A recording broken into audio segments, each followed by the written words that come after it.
Okay, folks, quick video here. I'm going to post a couple of them as they pertain to the research project, and this is really the part that gets people, that's the most challenging for a lot of people to understand if they have not encountered peer-reviewed journals before.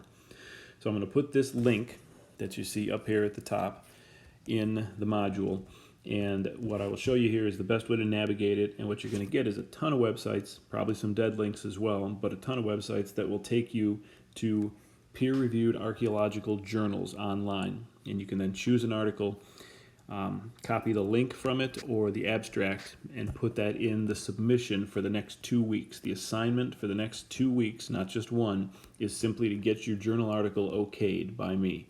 Doesn't matter if you read it. I would certainly suggest you try to get ahead, but the point is that you find an article that works. I'm giving you these so I don't get a whole bunch of people saying, can I use this National Geographic article? That is not a peer-reviewed journal. That is written for popular consumption, as is Science Daily and lots of other websites that just have articles written by a reporter reporting on someone's work.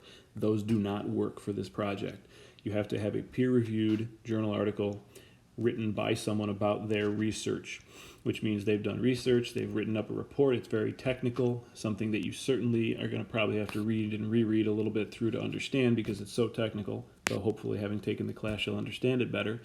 And then that when they finish writing it, they send it on to the journal turns around and sends it to a number of other archaeologists who are their peers to review it, to tear it up, cover it in red ink, and send it back to the author. So ultimately they are the highest scholarly peer-reviewed journal articles that are put out periodically about a lot of subjects. So here you see on the website, we have these fields. So for publishing, I chose yes, still publishing. We want it to be a modern article, not something from Howard Carter, not his journals. All right, when we see the word journal, don't think that means somebody's journals that they wrote when they were on a dig. This is an article in a periodical that is written for professional archaeologists to read, for the community of archaeologists, not for people who like to watch Discovery Channel, which we all do. But the point is that these are much more technical. Geographic area, certainly pick whatever you want. If you're into Egyptology or the Far East, that's all great. Subject area is also all, I would say, unless you want to narrow it down. Certainly geographic area and subject, there's tons of different areas. If you're into the Paleolithic or the Renaissance, let's find some good stuff here. We've got Paleolithic, the Mesolithic, medieval, that's what I was going for. So you got lots of different options there. I choose English because, well, that's what I speak. And for peer-reviewed, it is important that you choose yes. So as you change these, all of these web addresses down below, you can see these are all that fit the bill. There's a lot of them. They will change as you change the fields. So if we just take one of them, let's find out if it's still good. Let's go to, that certainly doesn't look English to me. Let's go with anthropological science right here. I don't know if this is going to be a link or if I'm going to have to copy and paste, it looks like. So we'll copy that. We will open another page. We'll paste it and go. And we have to find out, do we have a decent journal? So the Anthropological Society of Nippon. Okay, so we've got Japanese stuff. Works for me. Anthropological Science, official journal. We've got where's my thing there? We've got an ISSN number. Let's see, let's see if I just choose this, if this is getting me to the most recent publication. These may be quarterly, they may be semi-annually, they may be monthly, they may only come out once a year. The point is they're going to be pretty technical, going to have lots of drawings and graphs and great things in them. So, okay, this is the key right here. 2019, volume 127, issue 2. This is the sort of stuff you want to see to know you're looking at the right sort of journal.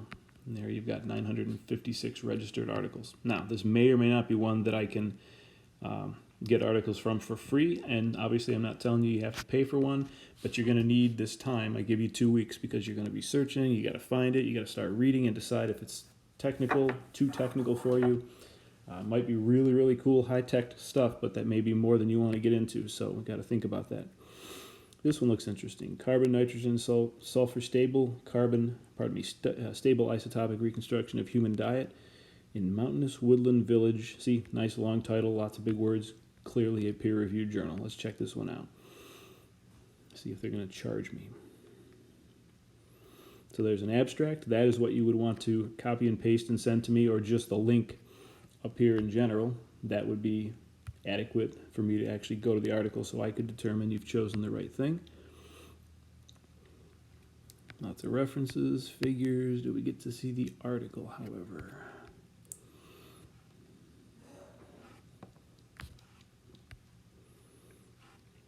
Abstract, figures, references, details. Full text HTML, not an option. Free access, okay, that's what it says we're getting, so how do I get it? Now here we go, download PDF.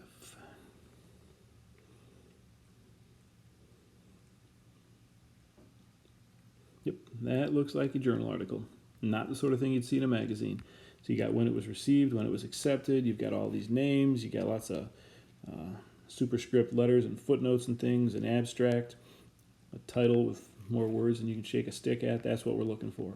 And even the way it's written in 2 columns, typical of a lot of journals. So this one does happen to be in English. Let's see, it says page 4 of 8 in the upper left as I'm scrolling, and I'm already on to references cited. I will say this is probably highly technical, but you've got 1 page, 2, 3, 4, 5, 6. Looks like 5.5, 6 pages. That's a really short article. Doesn't mean it won't work. Probably would, given that it's the right type. But find an article, send me the abstract or the link, make it something interesting to you, and make sure it comes from this website, because that's going to be the best way. It doesn't have to, but it's going to be the best way for you to quickly find one that fits the bill for this project. And over the next 2 weeks, I'll be talking with folks, putting out more videos as needed to make sure everyone knows what they need. If you find one that's good and you have the time, get it read. And another video posted very shortly will show you exactly what it is you're supposed to do with this. Those instructions also exist in the module, Research Project Time, I believe it's called. So stay on this one quickly, or get on it quickly and stay on it and do what you can, because this is one that's going to be a little tougher to understand. So ask lots of questions, and I will